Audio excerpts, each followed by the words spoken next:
আসসালামু আলাইকুম। বঙ্গজননী টেলিভিশনের পক্ষ থেকে সবাইকে স্বাগতম। আপনাদের সাথে আছি আমি মোহাম্মদ মুমিন খান। নবীজি সাল্লাল্লাহু আলাইহি ওয়াসাল্লাম কে কটূক্তিকারী শুভজিৎ রায় গ্রেপ্তার, বোচাগঞ্জ থানার ওসি প্রশংসিত। দিনাজপুরের বোচাগঞ্জে মহানবী হযরত মুহাম্মদ সাল্লাল্লাহু আলাইহি ওয়াসাল্লাম কে নিয়ে কটূক্তি করার অভিযোগে শুভজিৎ রায় নামে একজনকে গ্রেপ্তার করেছে পুলিশ। জনগণের দাবির প্রেক্ষিতে 8ই এপ্রিল মঙ্গলবার সকাল বেলা বোচাগঞ্জ থানার officer in charge OC Mohammad Hasan Zahid সরকারের নেতৃত্বে বীরগঞ্জ থানার সামনে বাসস্ট্যান্ড এলাকা থেকে তাকে আটক করা হয়। প্রযুক্তি এবং গোয়েন্দা সোর্স ব্যবহারের মাধ্যমে খুব অল্প সময়ের মধ্যেই অভিযুক্তকে শনাক্ত ও গ্রেফতার করতে সক্ষম হন তদন্তকারী দল। এ ঘটনায় বোচাগঞ্জ থানার ওসি মোহাম্মদ হাসান জাহিদ সরকারের প্রশংসা করছেন সর্বস্তরের জনগণ। এ বিষয়ে এলাকাবাসী জানান, ধর্মীয় অনুভূতিতে আঘাত হানার চেষ্টা বরদাস্ত করা হবে না এবং পুলিশের এই দ্রুত পদক্ষেপে তারা সন্তুষ্ট।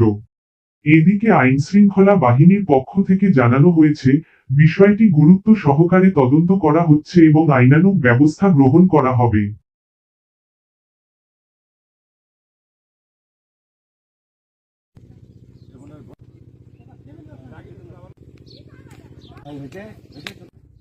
বিসমিল্লাহির রহমানির রহিম।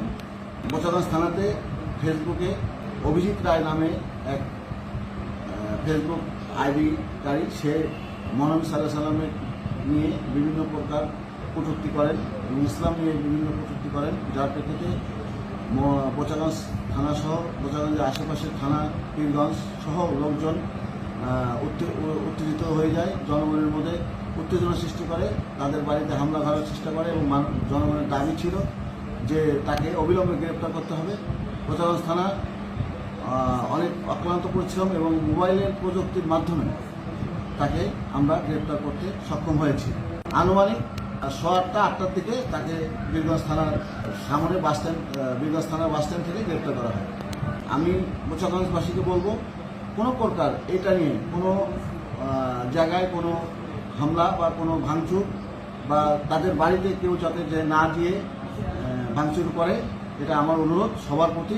আমরা আইনের শাস্তি অবশ্যই নিশ্চিত করব, দেশের প্রচলিত আইনে তার শাস্তি নিশ্চিত করা হবে।